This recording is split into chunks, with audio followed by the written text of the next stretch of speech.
to Tamil Heritage Trust's monthly Heritage Talk for the month of April 2022. Thank you very much for all of you who are joining us live today, as well as to those of you who will be tuning in later from various parts of the world to this month's monthly Heritage Talk. As always, let me quickly introduce Tamil Heritage Trust to those of you who may be new.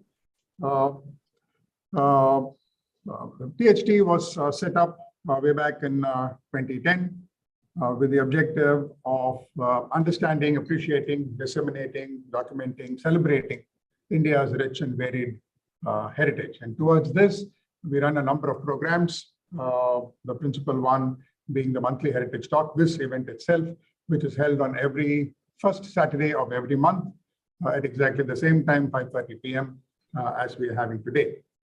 We cover a range of topics, a range of speakers. It's a prehistory, temple architecture, history, numismatics, dance, art, archaeology, epigraphy, and so on and so forth.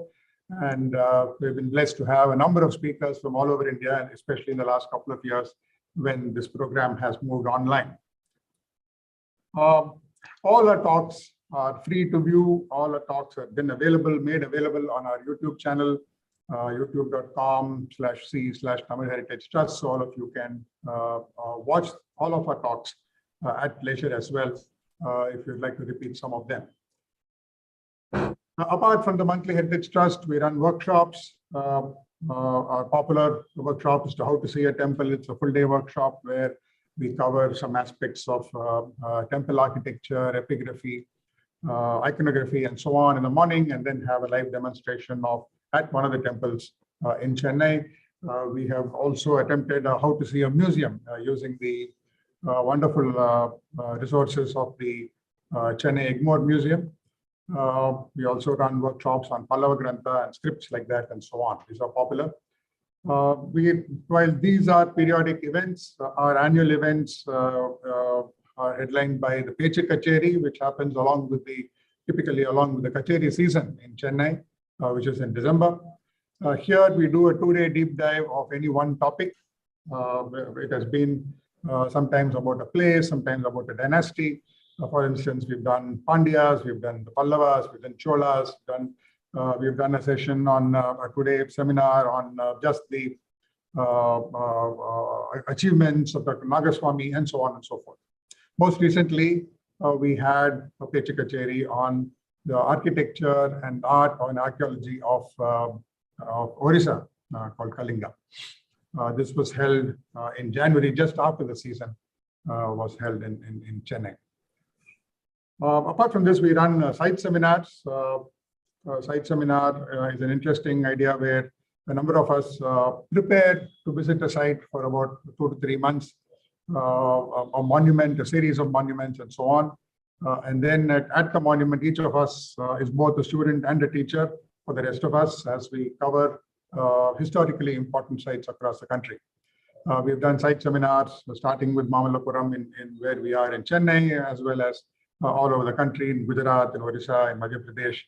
And in 2020, just before the pandemic struck, we sort of squeezed in a site seminar at Tanjavur. There we are at Tanjavur, the big temple. In 2020, we also had the inaugural session of the Indology Festival.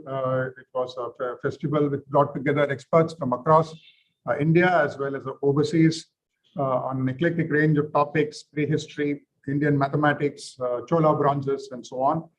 It was very well received. We also had audience participation in terms of competitions and so on.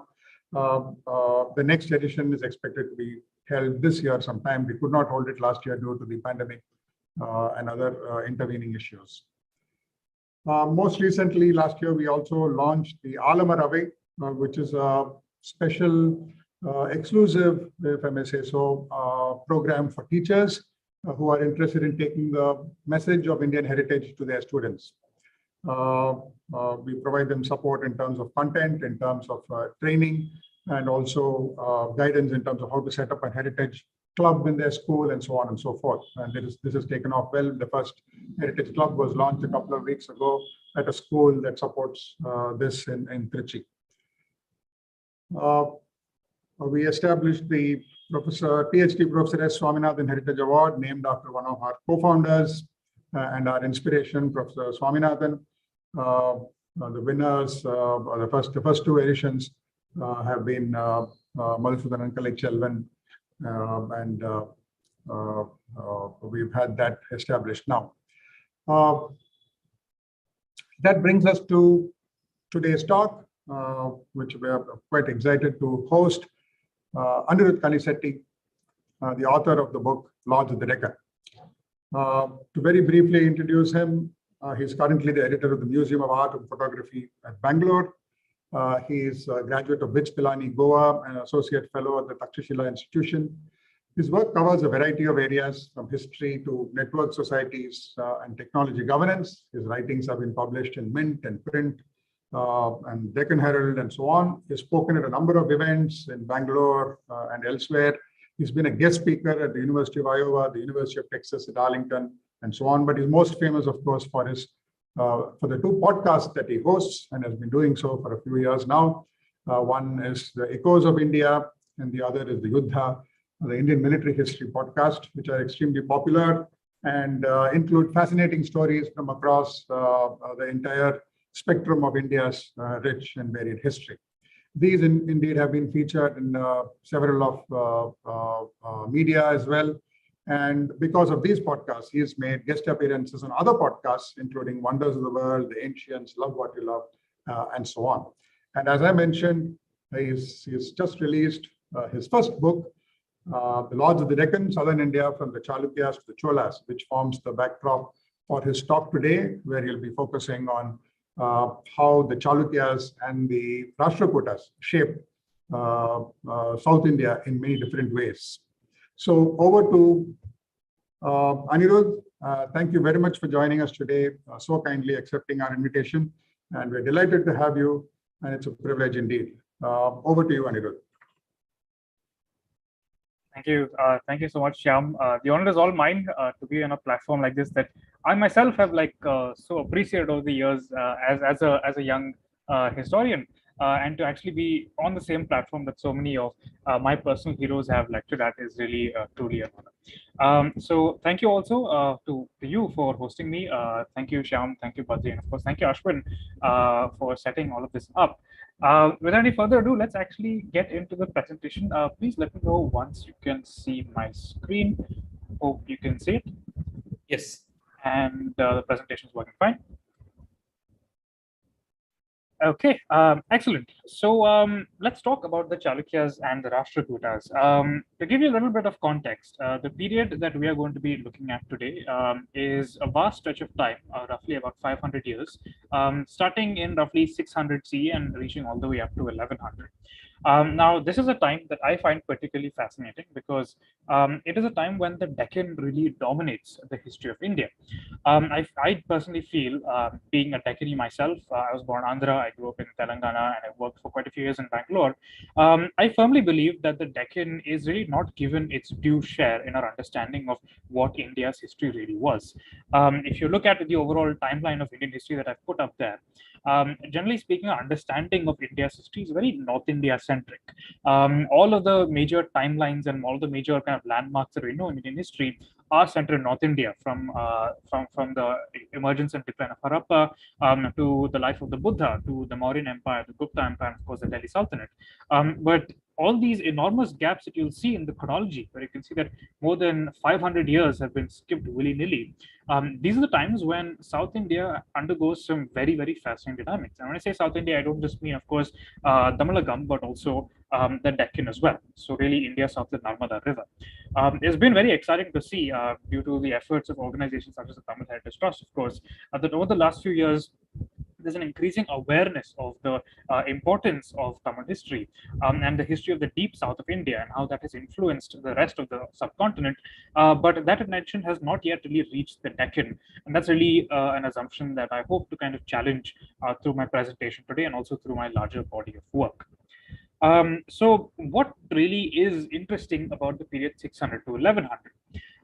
To me, the period is fascinating because it's a time when you begin to see very fascinating regional and inter-regional dynamics emerging across the vastness of the Indian subcontinent.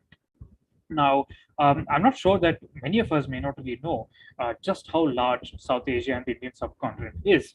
To give you a sense of context, the Kerala, which is one relatively small part of southern India, has roughly the same coastline as Portugal. So you could actually fit much of Western Europe into this larger region here, if you imagine. It's an enormous, enormous landmass. And yet, when we think about the history of India today, we think mostly of this region and maybe sometimes of this region as well. But not of this enormous region, which is roughly the size of France and is quite much larger than Germany as well. And as you can see to this very detailed map here, it's also a very geographically diverse region. It's upland. It's a very hilly region that kind of towers over both the west coast and the east coast. It is an area that is divided by multiple river valleys that you can actually see snaking through it here, including the valleys of the Godavari and the Krishna. And the Godavari is, of course, one of the great heartlands of Indian civilization. It is the third largest river valley system in South Asia. It's third in size only to the Indus and the Ganga river systems. So as you can imagine, this region most obviously have had a very important and world-shaking history. But what precisely was that history? Now, over the course of this 500 years that I'm most interested in, this period that my book talks about in some level of detail, what we begin to see is that each of these regions that are kind of somewhat clumsily circled on this map here develops what historians call an imperial formation, where each of these regions undergoes very deep kind of state formation processes. We see the emergence of agriculture and urbanization on pre-centered scales, and you see all these regions begin to trade with each other and also with the world. As you can imagine, there's also profound flows of culture and art that happen, which we can really use as a kind of marker to understand the evolution of these regions, as we're going to see through the course of this presentation. Before moving on to the next slide, the final thing that I'd really like to highlight is that the Deccan is really one of the dominant powers of the time. A lot of us, of course, are familiar with the Cholas and the Pallavas, and they will feature, of course, in this presentation. But in comparison to the dominant force, that is the Deccan, over the course of 500 years, it is very much recognized that these are relatively minor polities. The rulers of the Deccan, who are referred to in a whole variety of literature, especially from the Arab world, are recognized by far as the dominant rulers of the subcontinent. And I'll show you why over the course of the next hour or so. So where do we really begin with talking about the history of the Deccan? The Deccan is somewhat rather unfairly, in my opinion, kind of thought of as a crossroads between South India and North India. It certainly is that, but also many, many other things. It's a very distinct geopolitical region in its own right. And we can begin to see hints of that uniqueness that characterizes Deccan, this ability to kind of absorb ideas from many, many different parts of the subcontinent and use them for its own kind of local political purposes and to build local states, is something that you can see very clearly through this magnificent work of art that you can see on the right of your screen. This is a sculpture from Badami. It is a sculpture of Varaha rescuing Bhudevi from the waters of the deluge, the primordial waters of creation. But it's inspired very obviously from a much earlier model. This is another depiction of Varaha rescuing Bhudevi from the 5th century, and it was made in Madhya Pradesh, specifically in the Udayagiri cave system by the Gupta Emperor Chandragupta II. Now, one might ask oneself, why is it that the Chalukyas are taking such a? It's because if you look at it like artistically, the similarities are quite extraordinary, just compositionally speaking. The Varaha has his leg extended, planted on this like a writhing serpent, and the same thing is happening here. Bhudevi is somewhat larger in the example that you see on the right, but in terms of how Varaha himself is kind of modeled, right down to the way the arms are positioned, the way the kind of force of his stamping down on this Naga is propelled into this upward motion. It's an extremely similar sculpture. Now, why is this happening? To answer that question, we have to look at the inscriptions that accompany these art objects. Now, we know from the Udayagiri inscriptions that this is probably meant to be a very clear analogy to the Gupta Emperor Chandragupta II, who defeated a number of kings with bearing the title of Naga. So, a coalition of Central Indian kings who were defeated by Chandragupta are basically kind of being depicted here, being crushed and trampled by him. And we know this because the inscription says fairly clearly that Chandragupta has established the Varaha sculpture and he has defeated all these Naga kings. And knowing what we do about the medieval Indian mind and how it prefers to use these very sophisticated religious and artistic allegories to express political ideas, it's very obvious it's meant to be Chandragupta. Now, what you're seeing here is the Chalukyas doing the exact same thing. An inscription that you will see right next to this sculpture, it's not in the photograph, tells us that this sculpture was commissioned by the Chalukya prince Mangalesha, who later became the king. But once again, if you look at the preamble to the royal eulogies for Chalukyas, you'll see they all begin with this very iconic kind of line. Victorious as Vishnu manifest as the boar, shaking the ocean as he comes into view, with the earth resting at peace on the tip of his upraised right tusk. To me, this is such a fascinating line because if you were to close your eyes and hear it, it's this amazing kind of picture. You imagine this vast ocean that is really shaking with the emergence of a much more dominant deity that is rescuing the earth. And if you look at the Chalukya imperial title itself, which is Sri Prithvi Vallabha, which literally means fortune's favorite and earth's beloved, or in depending on how you interpret, also the husband of fortune and of the earth. That's really what the Chalukyas are trying to establish themselves as. They're trying to establish themselves as linked directly to Vishnu. And just as Vishnu was the husband of Bhudevi, the husband of the earth, and therefore had the right to redistribute and therefore had rights over the earth, so too does the Chalukya king. Just as Vishnu restored order to the land through his many avatars, so does the Chalukya king through his righteous and just rule. Of course, whether the Chalukyas were actually as righteous and just as they claim to be in their inscriptions is something that's up for debate. But the fact remains that what you're seeing here in this sculpture on your right is a very sophisticated political allegory. What also really sets the Chalukyas apart is that they are pioneers in the art of temple building. Some of the oldest surviving structural stone temples in South India were constructed by the Chalukyas, and various architectural historians have argued that it's quite possibly the Chalukyas who were the inspirations for the great temples that we later see in Mamallapuram and, of course, in other parts of the Tamil country. But really, why were the Chalukyas? What is really the architectural logic of the Chalukyas? How did we understand the Chalukya temple? This, of course, draws on the work of the great architectural historian Adam Hardy, who has previously done talks for the Tamil Heritage Trust, and which I have actually enjoyed. So it's really, it feels like coming full circle to be talking about his work on the same platform.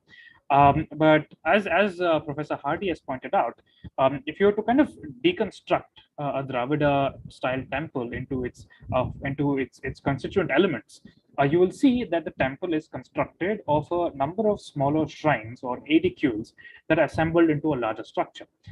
If you see this kind of square-shaped base, this edicule is called a kuta, and this here, which is a more kind of barrel-shaped edicule, is called a shala.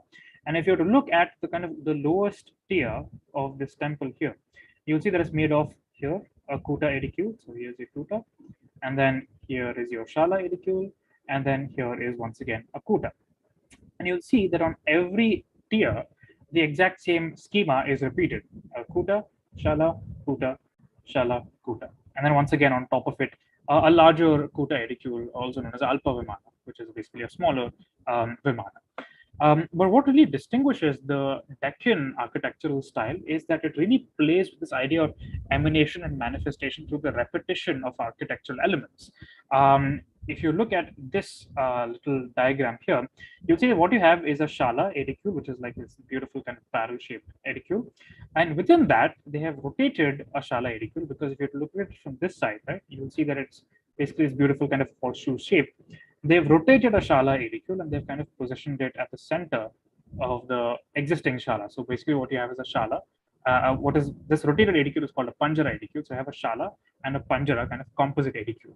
And if you look at this one, you see that they're really going a little nuts with the decoration here, where you have a shala edicule and then another shala edicule, and then in the center of that is a panjara edicule.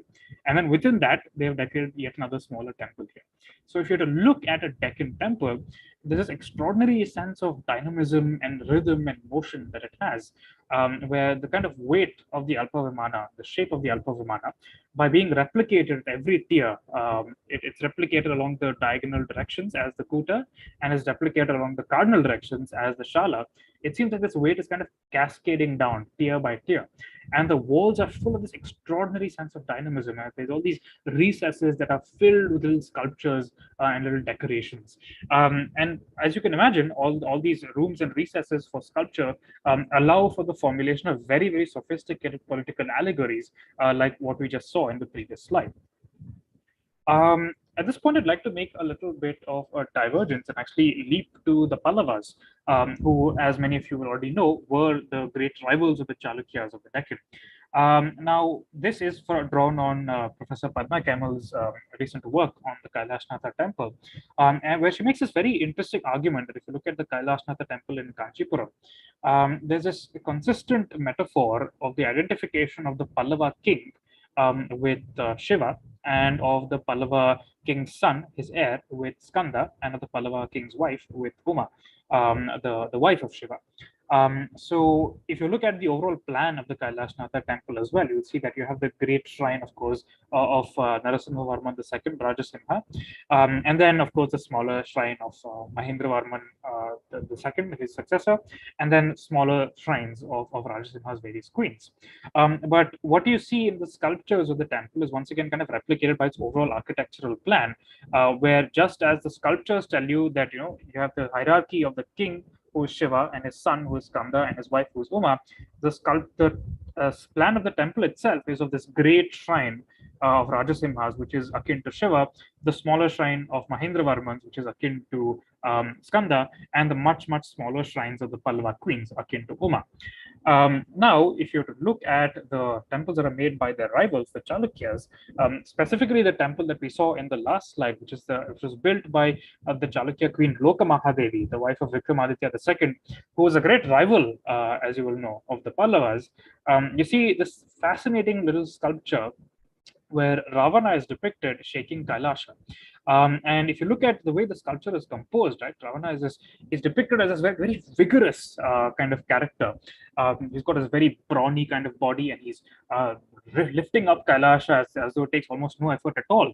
And it's very surprising to see, like in comparison to many of the sculptures of Ravana shaking Kailasha, to see Ravana as a dominant figure, and to see Shiva as being so much smaller than Ravana is.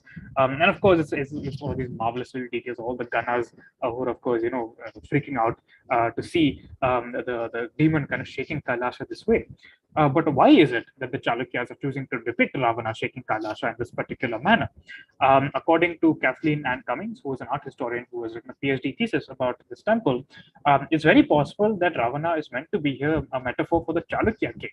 The Chalukya king is showing how, through this enormous vigor and the overpowering might of his armies, he has shaken Ravana has shaken Kailasha to its foundations, and so too historically did Vikramaditya II, because as you will know, he invaded Kanchi and he inspected the riches of the great temple of Rajasimha Pallava, restored the riches to the god, and of course left an inscription demanding that his generosity to the god never be forgotten. And you can see in this kind of elegant artistic metaphor a very clear political statement of Chalukya political domination. And that kind of attitude, this attitude that Chalukyas have of establishing their might through military activities, and kind of also investing in the cultural aspect of it to establish this massive political dominance, is something that would really become very commonplace in Deccan art over the next few centuries.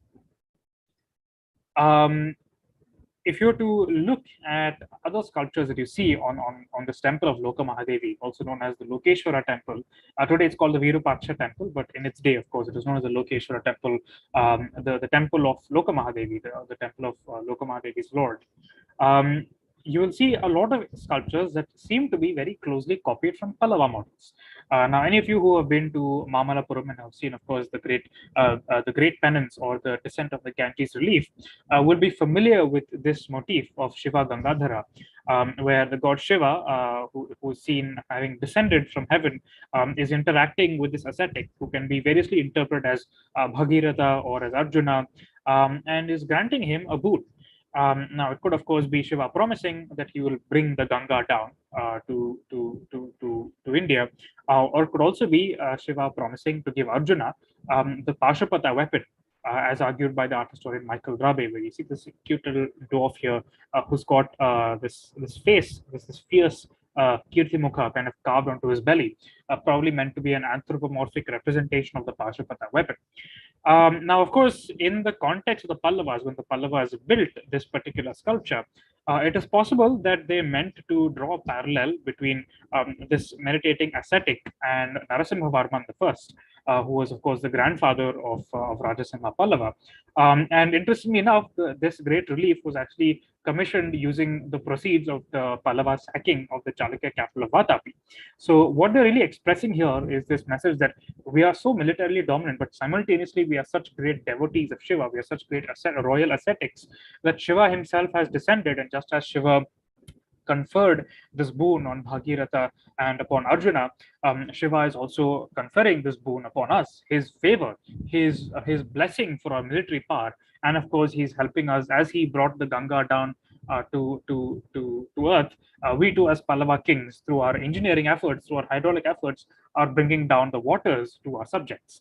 And this we know because the Great Penance Relief originally had a fountain in it, where water kind of would pour through this cleft, thus becoming a very sophisticated and potent metaphor of the Pallavas' association with Shiva. Now, for this relief was made in the late 7th century, and by the mid 8th century, the Chalukyas, after having fought and defeated the Pallavas, are now having the exact same sculpture. You can't. I couldn't find a high resolution image in my archive, unfortunately. But you can see that the same composition, where you see the small kind of gunner here in the corner, and you see Shiva standing with his arm outstretched, holding a trishul. The exact same thing that he's doing here. So they've taken the same image and they've put it in their temple. Why is this happening? Very obviously, I would think, because the Pallavas are trying to show that, the Chalukyas are trying to show that by defeating the Pallavas on the battlefield, they have claimed the patronage of Shiva for themselves. And it's not surprising that they would have the confidence to make such an audacious claim, because if you look at the sheer stretch of the Chalukya Empire at this time, it covers most of the Deccan. We know this from inscriptions that are being commissioned across this enormous landmass, that various centers of power belonging to a number of different vassal dynasties claimed that they drew their authority from the Vallabha, Prithvi Vallabha, which is the Chalukya imperial title. Chalukyas had a cadet branch of their family that was ruling in the southern part of Gujarat. We know that the Rashtrakutas, who were ruling upriver on the river Tapti, were also vassals of Chalukyas. And of course, we know a number of others along the Konkan coast, various parts of the Godavari River Valley, and of course, within the Chalukya core area of the Malaprabha River Valley as well as the Gangas, who are kind of allied kingdom who are intermarrying and also have this kind of contested relationship with the Chalukyas, that they had influence over this enormous swathe of territory, while also having, of course, a cadet branch that was ruling more or less independently in Vengi. So I'd really like to think about the Chalukyas as being somewhat more than merely rivals of the Pallavas. They are, for a considerable stretch of time, the dominant part of Middle India. At this point, I'd like to actually briefly talk about the Chalukya queens who commissioned this temple. Now, it's fairly atypical for an Indian queen to be commissioning a temple, though, of course, Sambhiyan Mahadevi, the much later Chola queen, did, of course, build a number of temples. In the 8th century, it was really the Chalukya queens who were pioneering in the art of temple building. I'm sure, as we just talked about a little earlier, in the kind of plan that we saw of the Kailashatha Temple at Kanchipuram, the shrines that were made by queens were very, very tiny. But in comparison, the temple that we just saw, the Lokeshwara temple, this entire compound was built by a queen, Loka Mahadevi. And interestingly enough, there have been suggestions that this sculpture that you can still see in the Nandi Mandapa of the temple today is actually Loka Mahadevi. And look at the way that she's depicting herself. She's by no means showing herself as a kind of demure and devout wife, but rather she's holding a royal scepter topped with an elephant. And she's standing on a lion throne, a simhasana, with 3 lions under it. And she's accompanied by 2 attendants. And it's very obvious the way that this lady is standing and the kind of insignia that she's holding, that this was meant to be a royal lady of extraordinary power. but also kind of revealing a little bit of a hint of personality, which is so rare to find from early medieval India, is this beautiful sculpture, also from the Lokeshwara temple. And what you see here is a woman with the same hairstyle as Lokamahadevi here, but standing on a somewhat smaller throne, whereas Lokamahadevi had three lions under hers, this figure only has two. And she's holding on to a tree branch, a sign of fertility, and she's got a young child at her feet. It's possible that this is meant to be Lokamahadevi's younger sister, Trilokya Mahadevi, who until her death, when her son was still young, was actually the chief queen of Vikramaditya II, the Chalukya king. And it is so interesting to see her here being depicted in Lokamahadevi's temple, in obviously a subordinate status, because she's not on the Nandi Mandapa, she's on a smaller wall, and she's got less lions attached to her than Lokamahadevi does. And also, lions are actually crafted with much poorer quality than Lokamahadevi's lions. And very interestingly, Trilokya Mahadevi during her lifetime actually commissioned a temple herself, which she did not live to see completed. And now Lokamahadevi, having become queen after her younger sister's death, built her temple and then had her younger sister positioned in such a way that this sculpture actually looks into the courtyard of Trilokya Mahadevi's then unfinished temple. So it's very tempting really to see a hint of perhaps personality, if not of sibling rivalry, being depicted in these beautiful pair of sculptures from the temple. Now, of course, as we know, the Chalukyas did not last forever, and they were soon overthrown by their vassals, the Rashtrakutas. The Rashtrakutas, to me, are perhaps the most fascinating of all medieval Indian polities, because they see themselves as the dominant kings of the subcontinent, and it's something that they repeatedly established through expeditions into northern India, which we will see soon. But before we get into that, I'd like to briefly talk about this pair of images, which I took myself at the Dashavatara temple in Ellora. The Dashavatara temple was built by this very extraordinary young king called Dantidurga, who was a great rival of the Chalukyas and substantially contributed to overthrowing them and remaking the Deccan as a Rashtrakuta imperial formation. Once you enter the upper floor of the Dashavatara, the very first thing you're struck with is the kind of mastery that these Deccan architects have over light and dark. And you can see the way that this hallway is kind of laid out with this rhythmic repetition of the pillars, and you look at the distance, this kind of sculpture emerging, kind of looming dimly from the rock. And if you were to look deeper into this temple, you will see rows upon rows of pillars, and at the end of each one is yet another kind of beautiful relief sculpture.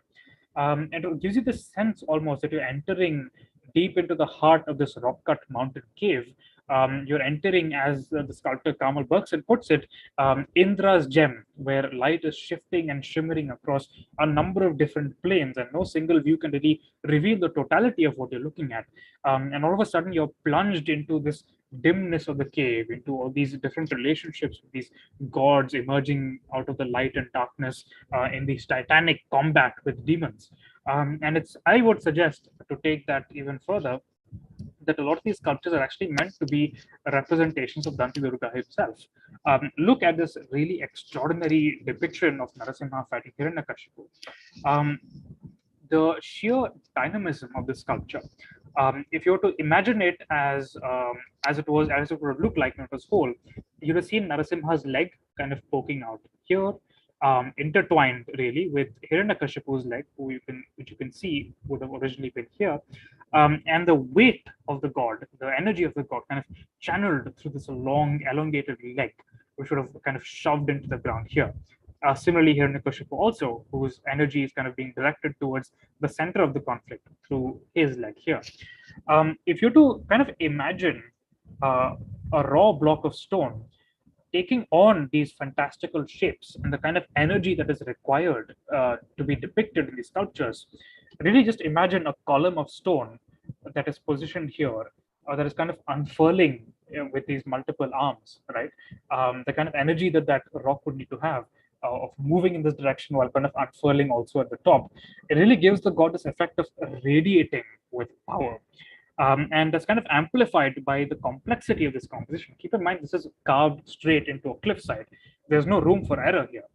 So the sculptor from the very outset is planning to actually have the legs depicted in fully in the round here, to have this gap that is present between the god's body and the back of the cave, thus giving it the sense of popping out of the rock itself.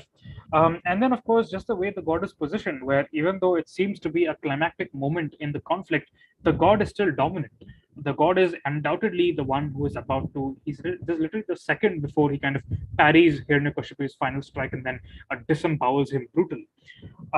It's very possible, in my view, that this is meant to be an analogy of Danti Durga and his rival, the Chalukya king Kirtivarman II, which is further supported if you look at the rest of the images in the cave. You will see, of course, Varaha lifting Bhudevi. You will see Ravana shaking Kailasha. You'll see a number of other sculptures, which we know that in the imperial kind of language, the visual language of the Chalukyas and view of the Deccan at large, are associated with royal dominance over the enemies. So for them to be appearing here in such a large temple made by the Chalukyas' rivals is very obviously a statement and a claim to political power. This, of course, brings me to perhaps the most extraordinary statement of political power ever made by an imperial polity, perhaps rivaled only by the temples of the Cholas. And that, of course, is the Kailashatha Temple at Ellora. From the second that I first set my eyes on this, the sheer scale of the monument just absolutely blew me away. The size of a human being in comparison to this entire monolith is really only about this large. So we're talking about what was perhaps the single largest monument in the entirety of the Indian subcontinent at the time, if not in the largest sculpture structure in much of the world at the time, all being fashioned from a single enormous cliffside through the excavation using an extremely precise plan of nearly 2 million cubic feet of rock. And of course, if you were to look at the design of the temple itself, you will see a number of motifs that have been taken from across southern India. This kind of octagonal shikhara on top, you will see, of course, in the temples at Mamalapuram. There had been experiments in building this kind of rock cut temple in the Pandya country. And of course, the design of the temple itself is really taken from the Lokeshwara temple that we saw earlier, right down to this beautiful Shukhanasa kind of projection that comes out from the Shikhara towards the main Mahamandapa. So to build and conceptualize something of the scale, and also kind of innovate the way that this temple does, because this enormous plinth that you see is not a feature you see in other South Indian temples. It's absolutely monumental with all these kind of like fighting lions and elephants, and they kind of are very deliberately designed to bear the temple upwards into the light and into the air. The person who engineered this, the person who planned and executed it logistically, was one of the great geniuses of human history. There is no doubt about that. He easily rivals any of the great masters seen anywhere else in the world. And for this man to have built this would have also required an extraordinary set of financial resources. It would have required wealth and inspiration and human capital from across the entirety of southern India, and they would only have been brought here by an imperial formation that was the dominant power of its time. It is really extraordinary to me that when we see the Kailashatha temple today, we only see it as we somehow disconnect it from the ambitions and worldview of the people that must have made it. But anybody who's actually been here, as I have been, and as I'm sure many of you in the audience have been, who have been here and have seen the sheer ambition that would have been required to make something like this, is only something that a true imperial formation, a dominant emperor, would have had the audacity to make. And continuing, of course, with our magnificent kind of metaphors and allegories in art, I the this has always caught my eye. This extraordinary representation of Shiva, the slayer of Gajasura. This is about twice the size of a man. So I mean, I came up only till about the god's waistline, and you can see just the sheer sense of momentum that this enormous, ferocious deity seems to have as he kind of swivels around his waist, throwing this great mantle around him. And you can see what the sculptor has done here by carving a deep cavity into the side of a rock and by making one shoulder of the god be a little higher than his other shoulder, has imparted this sense that this huge mass of rock is rotating around the god's center. And he's amplified this effect by having this rhythmic repetition of the arms. But then this huge momentum that the god has is effortlessly stopped by this one single arm that gently caresses the cheek of the goddess Uma. Um, and once again, that is such an extraordinary metaphor for, I think, the power of the Rashtrakuta kings. That while they have this enormous power that they have, they are also willing to hold it in and rein it in for their vassals and for their wives. And this to me is one of India's great masterpieces of art. Um, Now moving into somewhat more general kind of conversations about who the Rashtrakutas were and how they influenced the broader course of Indian history, I'd like to direct your attention to the map that you see on the left, which of course shows you the great imperial formations of medieval India. Here, of course, you have the Pratiharas, here you have the Palas, and here you have the Rashtrakutas. You can see that by far the Rashtrakutas are the largest of the three. And on many occasions, while the Pratiharas and Palas were fighting each other for dominance of the great city of Kannauj, both in the late 8th century and, of course, in the 9th century, the Rashtrakutas intervened on multiple occasions to kind of defeat both empires and thereby establish by capturing the imperial regalia of both these great kingdoms to establish themselves symbolically as the dominant rulers of the Indian subcontinent. If you were to think of the sheer worldview of the Rashtrakutas, if you look at their inscriptions, as I have, you will see that their worldview extends through much of South Asia. They presided over an extraordinarily cosmopolitan court that had representatives from central India, from Odisha, from, of course, the Tamil country, and even from Sri Lanka. We know of embassies that were sent by the Sri Lankans to the Rashtrakuta Emperor Govinda III, offering him two Buddha idols as a kind of sign of their submission. We know that the walls of the great Rashtrakuta imperial capital of Manikheta were built by the king of Vengi, or Andhra Pradesh, who was a vassal of the Rashtrakuta king. And of course, we know that on multiple occasions, the Rashtrakuta successfully defeated the Pratiharas and Palas, as I just mentioned, and that various marital alliances were concluded between the Rashtrakuta imperial house and the houses of the Gangas, the houses of Chedi of central India, and of course, even the houses of the Cholas and various other, and the Pallavas and various other polities in the Tamil country. Now, I'd like you to really think about the mechanics of how such a court operates. To maintain your control over such a wide territory, military dominance is certainly important, and that the Rashtrakutas did have at many periods. But equally important, of course, is diplomacy and, of course, the ties of marriage. We have fascinating inscriptions that suggest that the Rashtrakutas would hold an annual court where individuals would come from across this vast geopolitical formation. Vassal kings would come, or their sons would come, or their brothers would come. And they would be admitted gradually into the Rashtrakuta court with great fanfare and ceremony, proceeding courtyard by courtyard, looking at elephants and horses paraded in front of them as a sign of the power of the Rashtrakutas, before finally being admitted into the innermost court itself, where they would look upon the Rashtrakuta emperor with compulsory admiration and be called to touch their head, their crowned heads to his feet. Which we know from many Rashtrakuta inscriptions.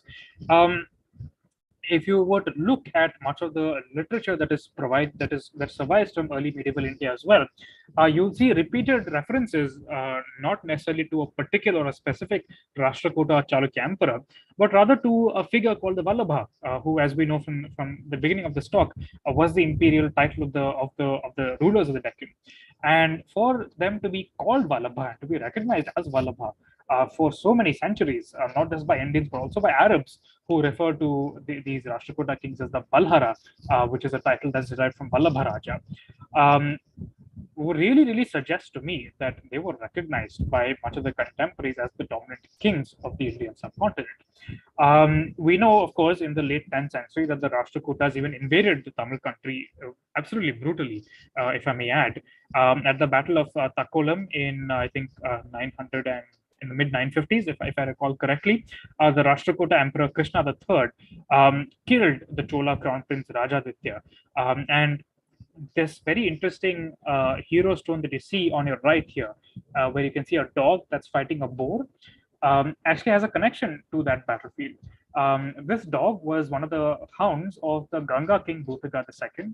Bhutaga was a vassal of Krishna III, the Rashtrakuta emperor, and his dog was gifted to his knight Manalera, who assisted Bhutaga in killing Rajaditya Chola. And soon after, when the knight Manalera was going hunting with this dog, the dog died while fighting a boar. They fought each other to the death. And the heartbroken Manalera set up this beautiful hero stone with an inscription describing the dog's bravery. I'm sure many of us who have had or who like dogs even would kind of recognize this urge to memorialize one's pet. And it kind of reminds us that, like as much as I've been talking about these great and grandiose emperors, that they ruled over courts who had the same kind of fundamental humanity that you and I do today, even though so little traces of it survive in the inscriptional record. Now, the reason why I talk about the Rashtrakutas and I talk about the Cholas is because though today we are accustomed to thinking of the history of India as a number of kind of discrete units, right? The overall history of India, of course, is dominated by North India, as I mentioned. But when we think about the histories of individual states, we tend to kind of separate them artificially from every other state. So, for example, when we talk about the history of Andhra Pradesh, we talk only about Andhra kings. When we talk about the history of Karnataka, we talk only about the history of Kannada kings. When we talk about the history of Tamil Nadu, we very often talk only about the history of Tamil kings. But the reality of it is that these kings all recognize themselves as belonging to a shared world. They recognize that their world was influenced by ideas that came from across this vast sense of this vast landmass with many, many different kings.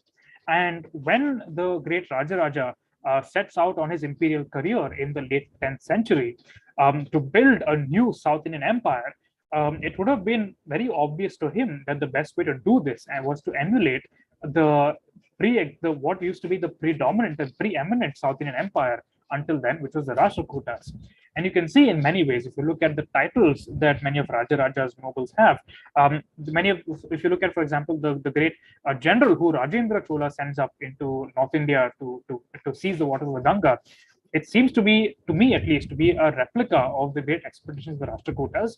And the title that this general bears, Arayan Rajarajan, is very similar to the titles that the various officers of the Rashtrakutas have, because we don't know the name of this general, we only know his title, that he is Rajaraja's noble. Similarly, we will see many nobles in the Rashtrakuta court depicting themselves as the officer of the Vallabha. So it seems to me, at least, that the Cholas, they take this ideal of charismatic imperial kingship that draws in a wide cross section of nobility across a vast landmass and associates them with the prestige of the title of the Vallabha. What the Cholas do is they kind of localize that in a much more interesting way, where they associate it rather than with the Chola emperor himself, with the personality of the particular Chola. So you will have somebody depicting himself as Rajendra's officer or Rajaraja's officer. And it is certainly possible that, of course, the Chola kings came up with this entirely by themselves. But I personally think that it is very much a possibility that they were also looking to another great South Indian empire for inspiration when they set out on their imperial project. Now, another area in which the Rashtrakutas really shaped southern India was in the area of international trade. Just to give you a sense of how interconnected India was at the time, the beautiful bronze Buddha that you see on the left of your screen was made in Kashmir in the 5th or 6th century CE and was discovered near Stockholm in Sweden, having been buried there roughly in the 8th or 9th century. So we are saying that within the course of barely 200 years, this bronze was actually transmitted through networks of traders through the entirety of inland Eurasia and reached all the way to Sweden. But this inland trade, frankly, in the medieval period, really pales in comparison to the overseas trade that was happening. The bowls that you see on the right of your screen come from this fascinating shipwreck that was discovered off the coast of Indonesia called the Belitung shipwreck. This shipwreck contained 60,000 ceramic bowls that had been manufactured in China for Middle Eastern buyers. We know this because many of the motifs that you see on these bowls were hand painted with very similar motifs that you find in Middle Eastern pottery in the same time. So somehow we have a system of traders and merchants who are extending across most of the Indian Ocean rim and who are transmitting knowledge of what consumers want, who are arranging capital for such expensive shipments, and who are coordinating across such vast land masses to have these delivered. And the Rashtrakutas play a very, very important part in these globe spanning networks of interaction. If you were to look at the list of important ports that the Arabs mention in their literature from the time, the vast majority of them are along the west coast of India, and many of them fell well within the Rashtrakuta sphere of influence. And in fact, the Arabs tell us through various travelers, including Al Masudi, that the Rashtrakutas, or the Palhara king, was the Indian king who had the most affection for the Arabs. The Rashtrakuta Emperor Amoghavasha is known to have actually set up officers who would administer personal law to the Arabs. And of course, we know of this very interesting character called Madhumati, the son of Sahi Arahara, who's the governor of the Rashtrakuta court of Sanjay. Madhumati was actually a Persian gentleman, Muhammad ibn Shahryar. And very interestingly, this guy was so Indianized, so cosmopolitan, that he made a grant for the repairs of a matha and made grants for Naivedya of the goddess Durga in the port of Sanjay. So the Rashtrakutas are very actively participating in this fascinating Indian Ocean trading world, and by establishing institutions to invite and bring global trade to the west coast of India, certainly played a role in making more dense and intense kind of interactions that the Cholas would later benefit from in their own kind of empire building abilities. This coin that you see is, to me, one of my most favorite kind of objects from early medieval India, because you see here the Rashtrakuta Emperor Govinda III, who's sitting on a horse, and the script here is absolute gibberish. It doesn't say anything. But the shapes are very much inspired from Arabic Kufic script. And the inscription that you see on the back here would actually declare that, again, in Nagari script, that Govinda is Apratihata, or invincible. Here, of course, you have the Rashtrakuta imperial emblem, which is the Garuda eagle. Now, why is it that Govinda is creating this golden coin depicting himself on a horse using this imitation Arab script and then calling himself invincible? In my view, it's because Govinda is trying to show himself as a globalized monarch. He is trading in gold with he's importing horses from the Arab world, and these horses are making him invincible. This fascinating fusion of different motifs from across totally different cultural worlds really shows you how the Rashtrakuta saw themselves as globalized people. And there's various suggestions in literature, of course, as explored by Professor Daud Ali at the University of Pennsylvania, that the Rashtrakutas are also importing technology from the Arab world, including fountains and various fine clockwork and automata that they used to have, like mechanized fountains in their palaces and so on, which we also see suggestions of in Rashtrakuta literature. So I also find the Deccan interesting in the realm of temple architecture. Now, we talked about a little earlier. I'd like to get into a little more detail now. If you were to look at this early Chalukya temple, which is the upper Shivalaya at Badami, you'll see that the edicules on the temple are not very clearly defined. I mean, they're certainly there, but they're not very clear. They don't really pop out of it. But if you look at a Deccan temple from like this one, the Dodda temple, the 12th century, every single architectural module is beautifully delineated. And this enormous temple seems to be dancing and spinning around its axis. And as Adam Hardy has shown, that's a result of this kind of evolution we see over many, many centuries. The Lokeshwara temple at Pattadakal, which we saw earlier, shows you this process in motion, where you could see gradually these edicules being layered upon each other. And over many, many centuries, as more and more layers are built up, Deccan Sthapatis gradually realized that their buildings would be much better off, instead of making squares, projecting from squares for a floor plan, that they can have squares rotated around squares as a floor plan.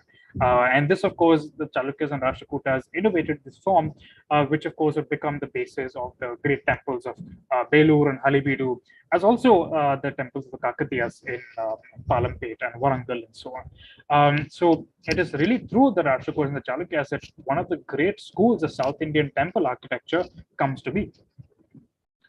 Shyam, I'm going to quickly ask for a time check here. How are we doing on time? Can I go into? You can go ahead. Yeah. Go ahead. Okay, fantastic. So we've been through many centuries. The Rashtrakutas, of course, fade by the 10th century, and by the 11th century, a new dynasty calling themselves the Chalukyas once again takes over the Deccan. Now, these Kalyana Chalukyas are also very interesting to me because they really innovate with using literature as a means of justifying royal power, and of course, they are the great rivals of the Chola emperors. I would actually think that the wars the Cholas and Chalukyas are one of the great and great pivots really of South Indian history, and really leave they shape many kingdoms and leave some very profound cultural influences in their wake. Now, in the 11th century, once the Chalukyas come to power, they commission a number of great Kannada poets, including, of course, Ranna and later the Kashmiri Sanskrit poet Bilhana, to write about their royal lives. And it is very clear to me, at least, that the 11th century was a time of extreme violence.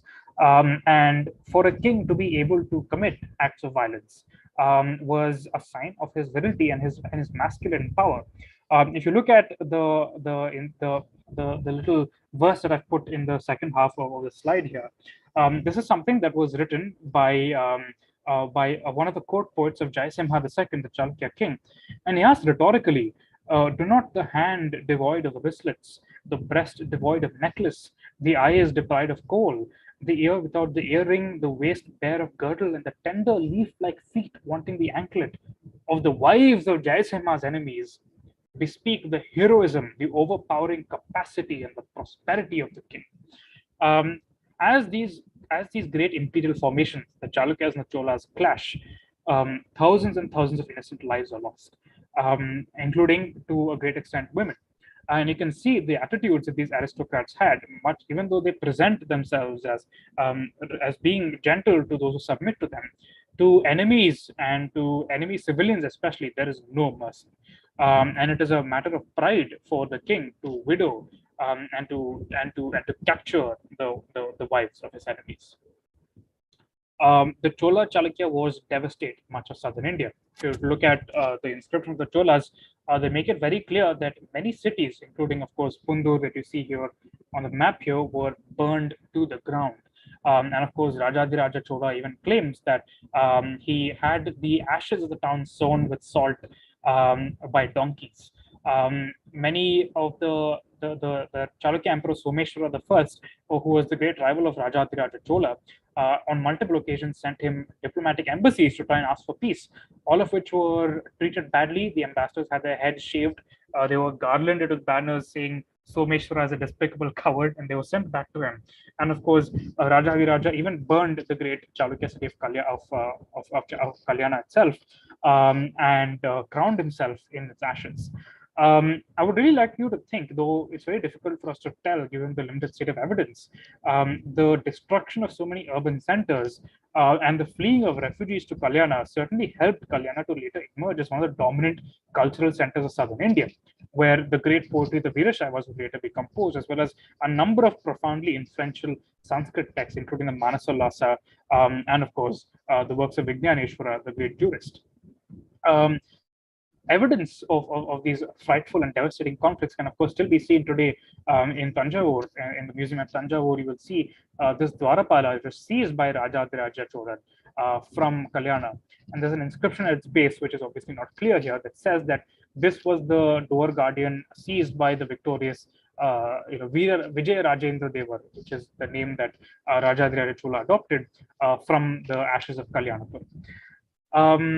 So, to me at least, very often looking back at history today, we tend to look at these rose-tinted glasses. We tend to look to history for lessons and to feel proud of ourselves, and to feel proud of our identities. But I don't think that's what the purpose of history is. To me at least, the way we see our world today it is a morally gray world. It is a world that to us is profoundly frustrating. It's a world that causes us great anguish as well as pride and joy. And why do we see the medieval period as being any different? As important as the cultural achievements of these kings were, we have to recognize that these are also men of profound violence, and they should provoke in us not just feelings of pride and glory, but also moral ambiguity. if you were to look at some of the Chola inscriptions describing, for example, the burning of the city of Manikheta, which used to be the capital of the Rashtrakutas, the women running through the smoke in the terraces of the bejeweled mansions look like lightning flashing through groups of clouds. The gods, abandoning their palaces set alight by the terrible fire burning aloft from the city, suddenly fled away out of fear, suspecting it to be the fire of the apocalypse. The Chola king is proud of being able to inflict such violence upon his enemies. And I would like to really think about the horror that the women would have felt being locked in their mansions, unable to escape, being slowly suffocated or being burned alive, and to have their deaths kind of turned into a royal eulogy like this. Of course, if you would like to check my sources, please feel free to do so. The Tamil Sangam, the Karandai Tamil Sangam plays of Rajendra Chola are available on archive.org, and you can read the translation for yourself. And of course, here's another example of Rajendra's son, Veera Rajendra. Veera Rajendra halted his hot, impetuous elephant and donned the garland of victory. He plucked out his opponent's wives, the family treasure, his conches, his fringed white parasol, his trumpets, his war drum, his canopy, his white yak-tail fans, the boar banner, the crocodile gateway, Blossom, the female elephant, a herd of war elephants, and a troop of prancing horses. Amid shouts of praise, he put on the victory crown adorned with splendid red jewels. I will leave you to interpret this verse as you will and what it tells us about the warlike men who shaped and dominated this time. Finally, though, because I would not like to end my presentation on an excessively bleak note, I'd like to leave you with this beautiful letter I came across, written by an Arab merchant to his wife. He is granting her a divorce because he has not been home in many, many years and he does not know when he's going to return. And he says to her very frankly in this letter, if you wish separation from me, accept the bill of repudiation, you are free. But it is not your decision and not your desire. Do not lose these long years of waiting. Perhaps relief is at hand, and you will regret at a time when regret will be of no avail. He's asking her that if she wants to leave him, she can, but if she's willing to wait for him, then he will come back to her, and that he has continued to love her for all the years that they have been separated. And I am sure that all of us have felt this in some way or the other, this feeling of love for someone who we do not know if they love us the same way.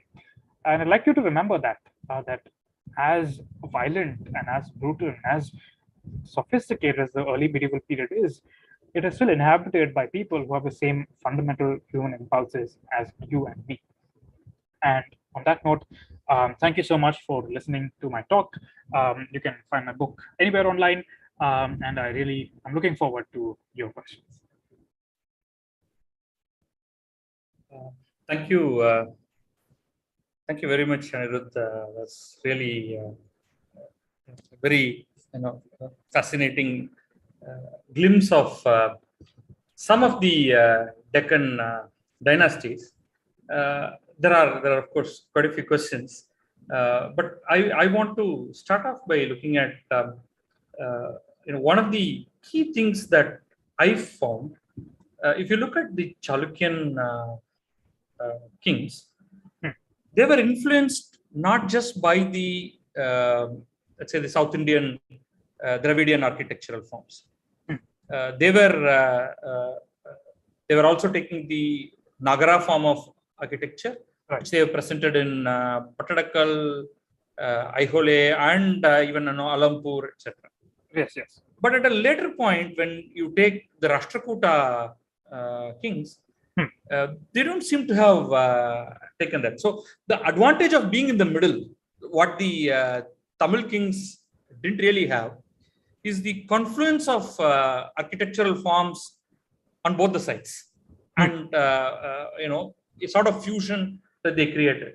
Why is it that it sort of stopped at the Chalukyan level?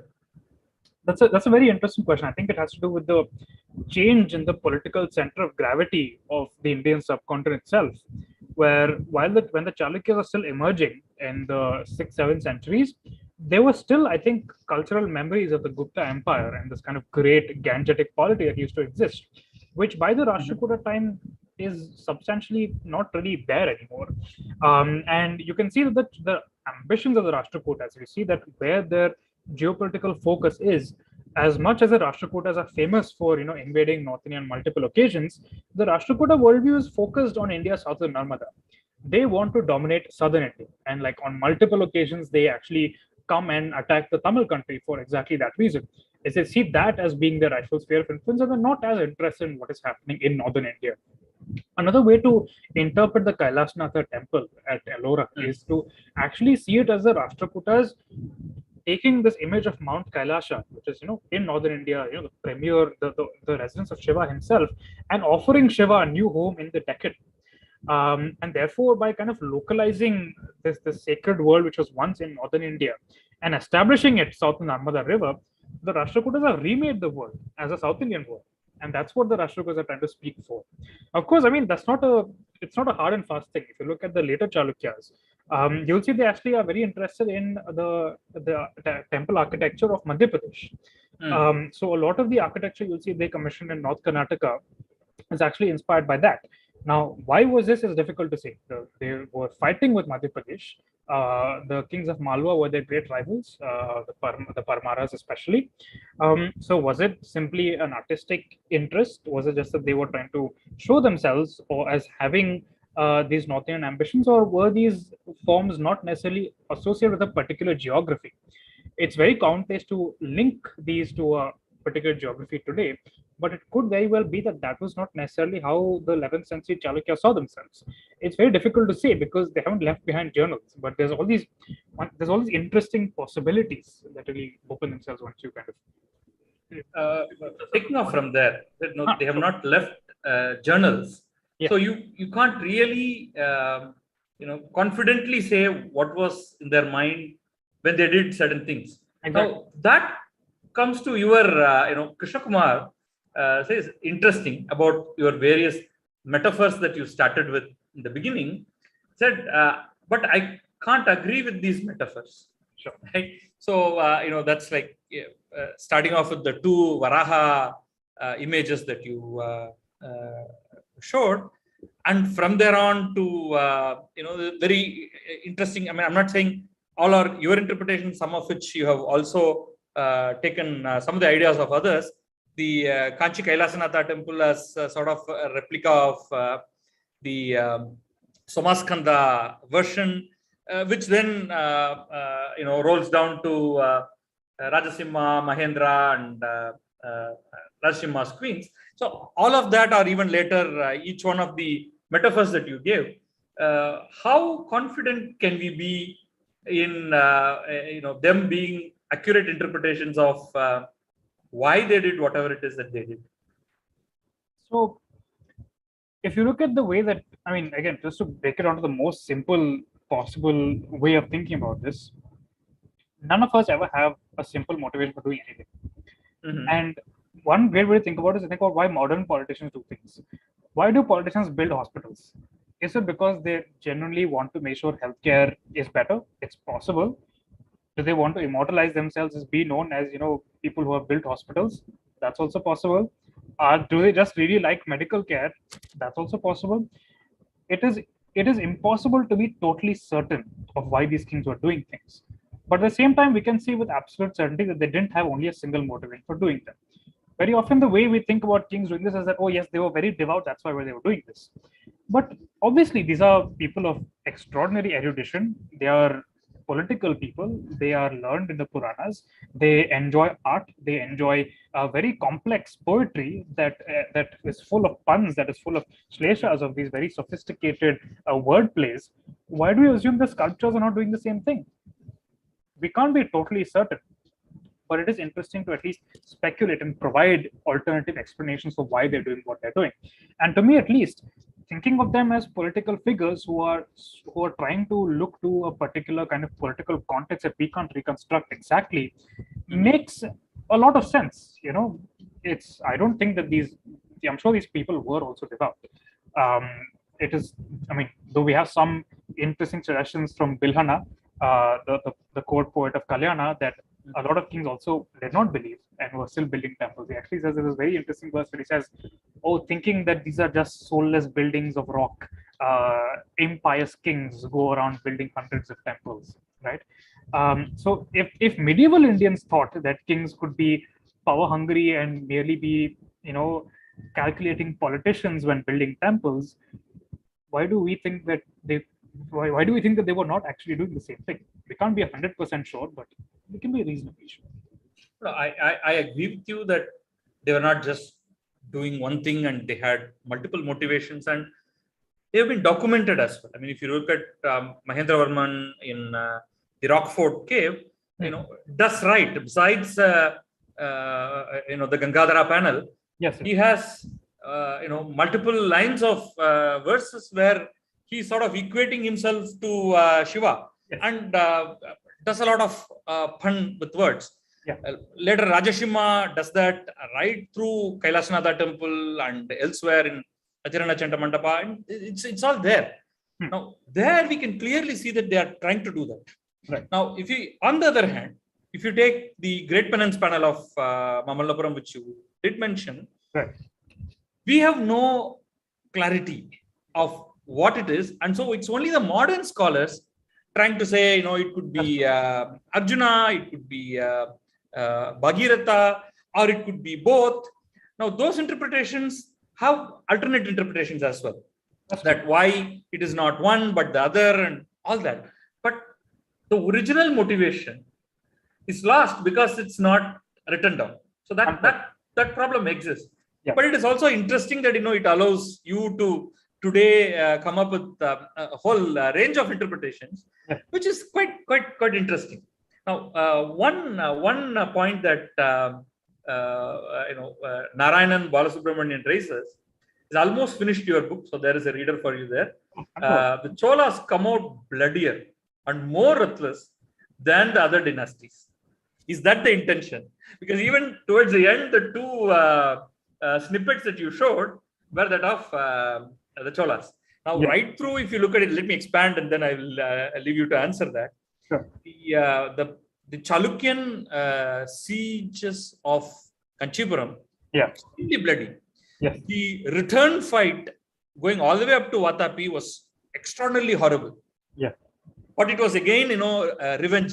So the back and forth was never easy at all. of course. And the same thing continues between the Cholas and the Rashtrakutas. The later, the Cholas going all the way up to Odisha, they are now documented. I mean, not just in inscriptions. The entire poetry that's available of what's called Kalingattu Parani, which details the kind of things that what happened during the war. Right? Yeah. And there were also exaggerations, of course. But, is it that you are seeing Cholas as something more sinister than everybody else? Oh, no, certainly not. In fact, I think from the very outset, I'm very clear about the kind of violence which Chalukyas are doing. I do mention the way that Vikramaditya the first talks about his seizing Kanchi. He talks about, he violently seized the lady of the southern quarter and captured Kanchi, which was her girdle. And I do explicitly say that this is quite possibly a reference to mass rape. And these are things that certainly happen in history. It was not the intention to depict the Cholas being extraordinarily bloody, but at the same time, they are certainly ruthless and violent monarchs. To them, it is very important. If you look at any of their prashastis, you will see that they will always be in a lot of detail the various conquests of the Chola king and the violence that he used in order to establish them. I don't think I've given them a worse depiction than the other dynasties based on the evidence that has survived. We have to keep in mind that in comparison to many other South Indian dynasties, the Cholas actually left us with a much richer corpus of inscriptions. Right, so when I'm looking at the Chalukyas and Rashtrakutas, I might have a few hundred, whereas looking at the Cholas, I will have thousands of inscriptions, and many of them will be of considerable length and detail compared to the Chalukyas and Rashtrakutas. So where possible, I have spoken about the violence committed by the Deccan dynasties, but towards the ending of the book, when we're talking about the clash of these two superpowers, the fact of the matter is the Chalukyas didn't write a lot about it. The Chalukyas did not leave us a lot of details about their battles with the Cholas. The only one that we know with some amount of clarity is the Battle of Koppam in 1054. But aside from that, we know very, very little. And that's why most historians, including Nilakanta Shastri, have relied only on the Cholas who are telling their side of the picture, and of course, exaggerating their successes and possibly also their atrocities to appear a particular way. But in a lot of cases, I've tried to kind of look at the other side as well. So when I talk about Rajendra Chola's attack in 1017, I'm also verifying it about the Chalukyas are saying. The Chalukyas are saying that Rajendra Chola had an army of 900,000, which is obviously not possible given what we know of the population scale of the time. But they're talking about his army committing all kinds of violence. And if the Chalukyas are saying this and the Cholas are saying this, then it's much more likely that this is actually true. So that's how I've tried to depict the Cholas. I've tried to be as fair to them as I possibly can. I don't think they were extraordinary in their use of violence. It's just that given the particular structure of the book and of course the narrative that I want to show that in the 11th century, these two superpowers are clashing and this is what the Cholas are saying. I try to present it in that particular way. I don't mean to say that they are any way necessarily worse than any medieval Indian king. I'm very often asked, which medieval Indian king would you like to visit? Who would you like to have dinner with? And I frankly would not want to eat with any of them. I'm sure I would piss them off within 5 minutes and be trampled by their pet elephant or something. So, yeah, that's my view. There's a question from Claudine. That's in reference to the, what you called as a dog fighting a boar, right? So she's saying, surely that's not a dog. For me, it looks more like a lion fighting a boar. I mean, yeah, it is a strange way to depict a dog, certainly. But the inscription. Does the inscription say very clearly that it is a dog? The inscription says it's for Kali, the dog. We even know the dog's name, which is quite interesting. Okay. So, yeah, the inscription is quite clear that it is meant to be a dog. Okay. Great. Here is a question from B.K. Srinivasan.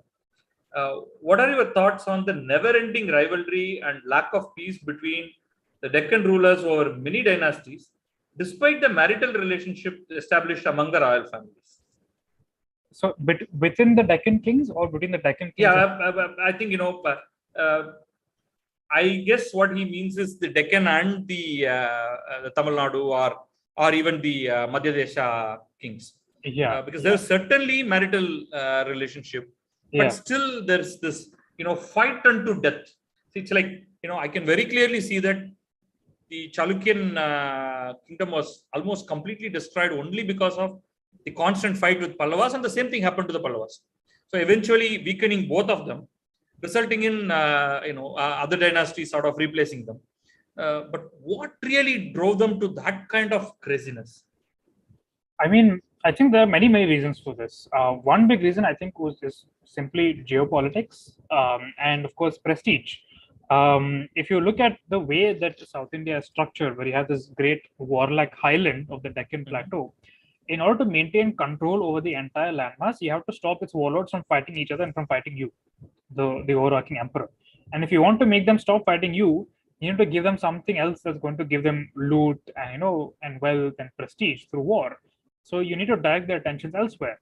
And very often expeditions to North India are very difficult to mount logistically, because I mean, this is something that we very often don't think about when it comes to medieval India. Right? Like, how do you actually feed these armies that are going such vast distances?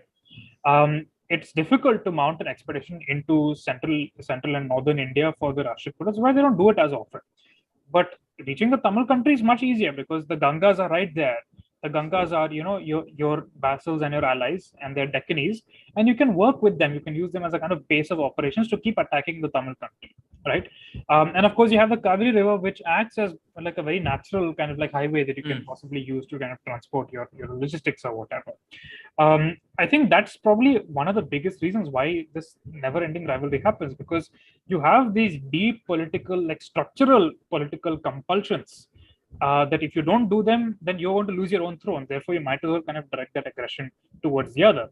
And I would also say, let's give the women their credit. I talk about one early Chalukya queen called, I think her name is Durlabha Devi, who's a Kalachuri princess. And as soon as her son Mangalesha comes to the throne, the first thing that she gets Mangalesha to do is go and attack her brother, who's reigning Kalachuri king.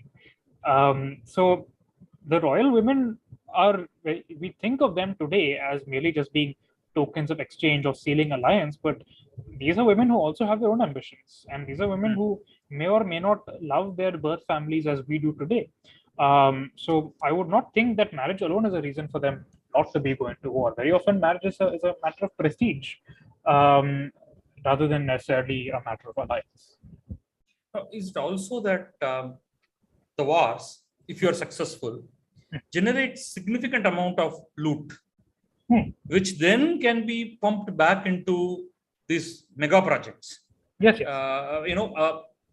It's quite possible that even if you're, like in the modern days, if your economy is doing well, the tax income perhaps is sufficient to build such great temples also. I don't know. I have not really done the actual working of how much money is required and will the tax alone be enough, or will a mega war be required? I don't know that.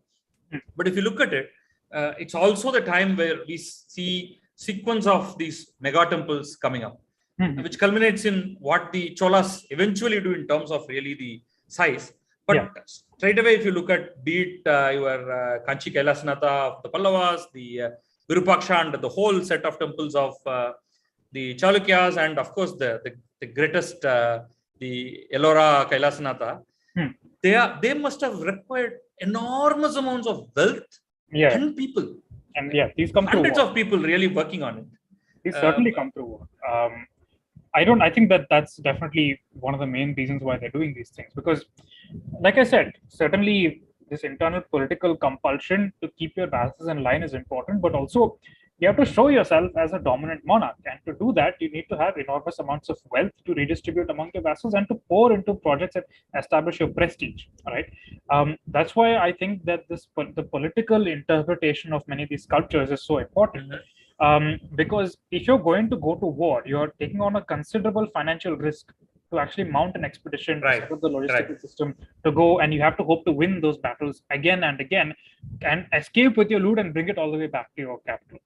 Once you do that, you're going to want to invest that in a way that continues to amplify your power over subsequent generations, which is why you build these mega projects.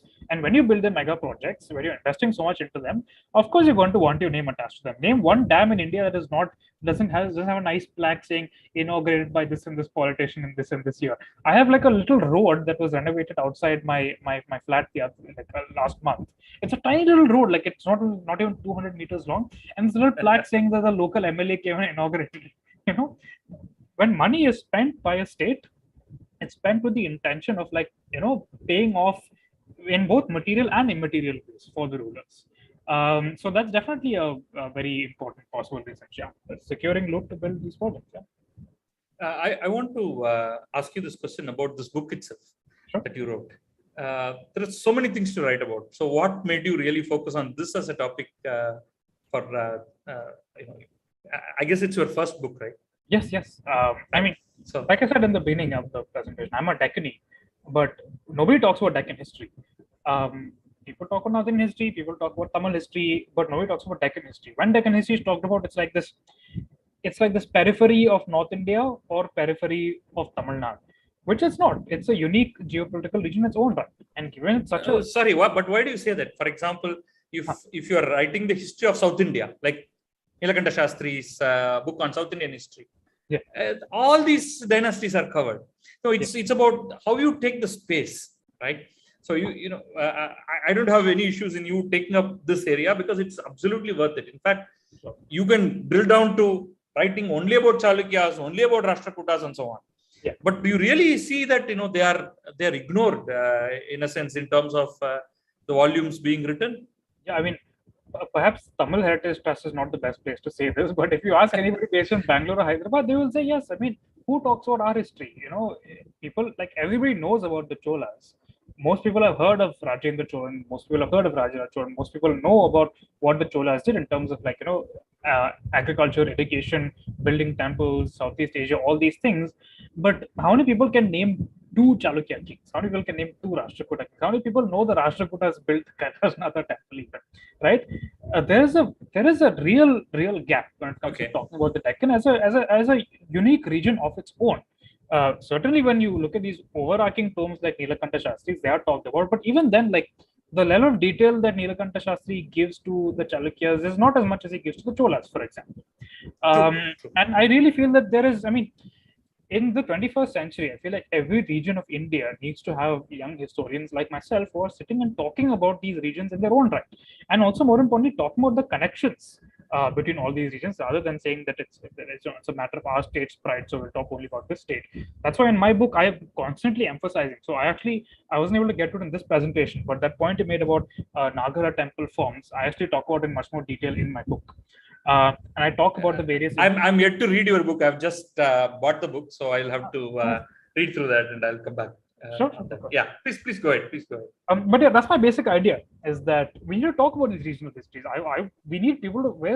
I really hope that by talking about the Deccan, my homeland, in this particular way, that I inspire some young person to write about the history of Odisha. How many of us know about the history of Odisha? Like, I would say, like, practically nobody can even name an Odia dynasty. Right? How many people know about the history of Assam? How many people know, and leave aside the history of like Nagaland or like Himachal Pradesh or like Kashmir even. There are so many new regional histories that I hope a new generation of historians will be writing about. And my hope with this book was to do justice to my own history and to inspire more people to do the same. At this point, I want to add this, that in our plan for the next Indology seminar, conference, or presentation, we came up with an idea that we should identify kings from around India. I mean, standout monarchs, and with that as a sort of basis, we should build this, the entire event. But we really found it difficult to find people who've written books. Somewhere we have to, reach out to people who can talk about some of these, dynasties and monarchs. Yeah. And we really found it difficult to identify people. And so we basically gave up on that idea. And we are looking at revising the very topic itself. You are right. I can, write down and look at about maybe 50 is only just a number, 50 standout monarchs from the time of, let's say, Ashoka, all the way. And each one requires massive volume and then a nice, simple public presentation. But we have a long way to go, I guess, on this. Right. The other question, again, going back to your series of podcasts, and I will use this opportunity.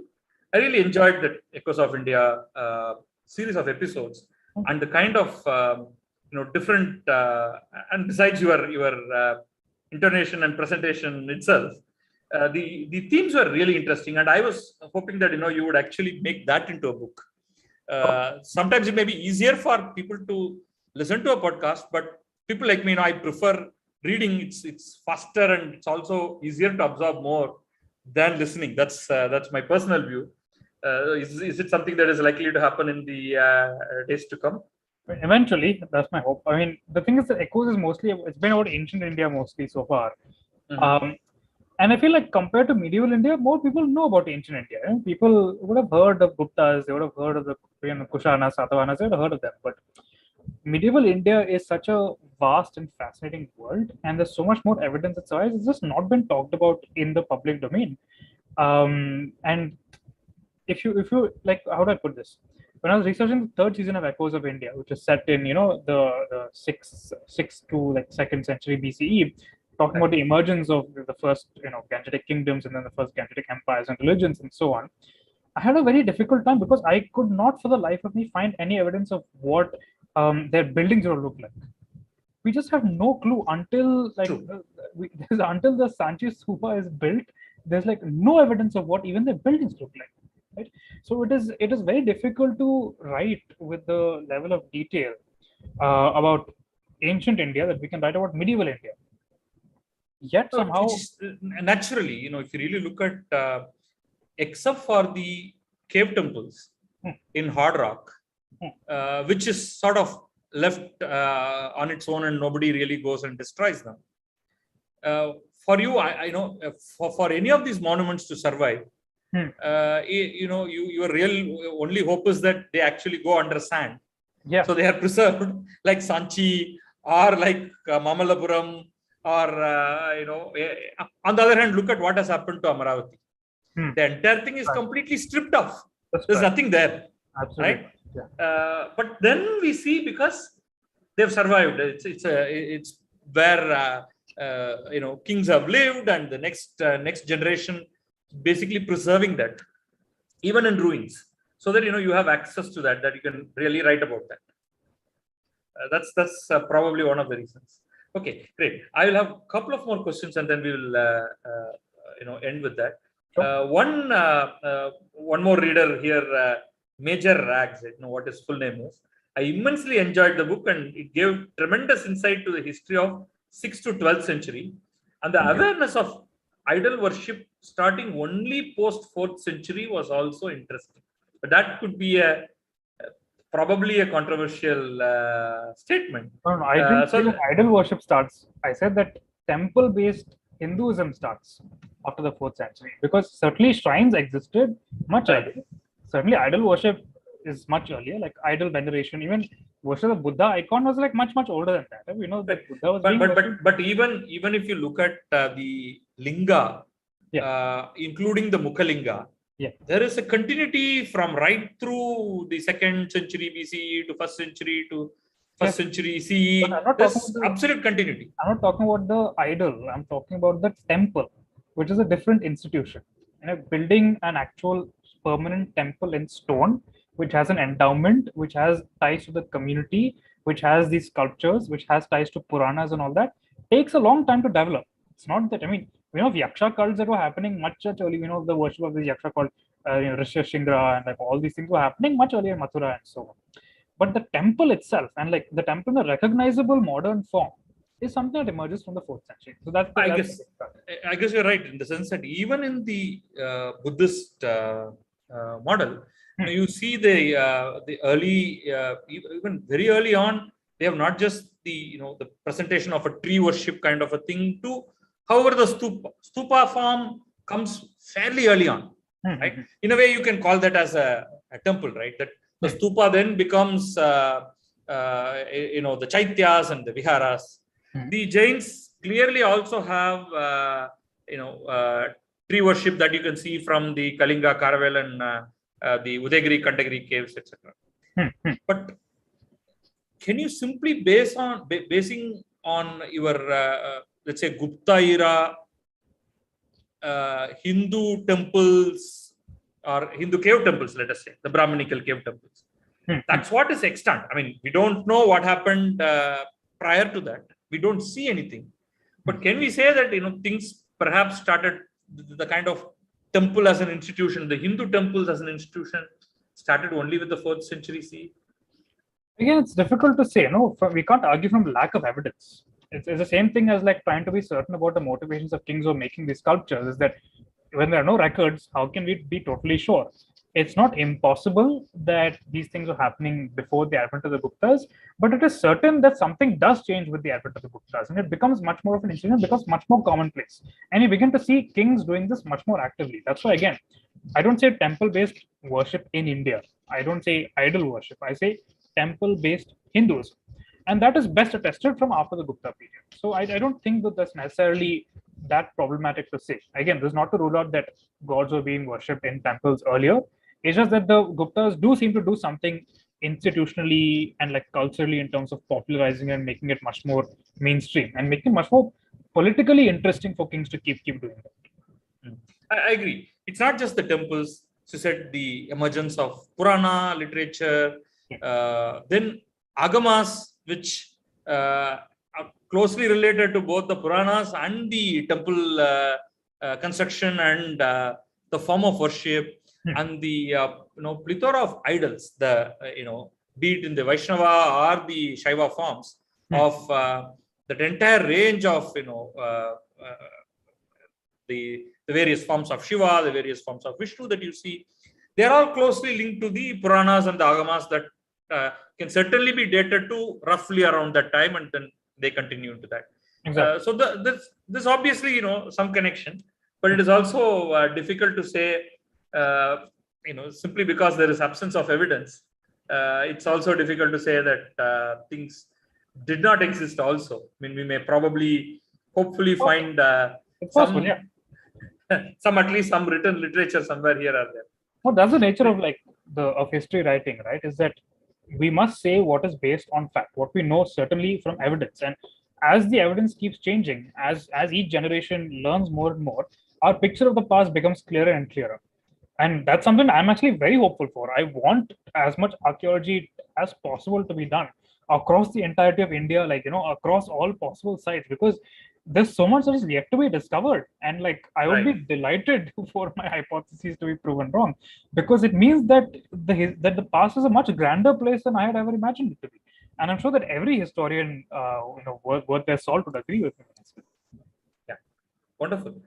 There's one final question, which I think should be easy enough to answer. Is question from Vijay Lagate. What was the language of communication in those days? Oh, there's actually many languages that they were being used.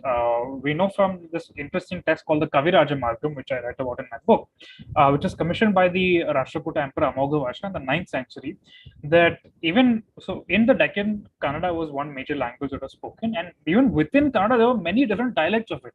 So what Amoghavarsha was doing in the Kaviraja Margam is establishing a standardized, like, courtly Kannada that's based on Sanskrit grammars that are written by a Pallava court poet, Dandit.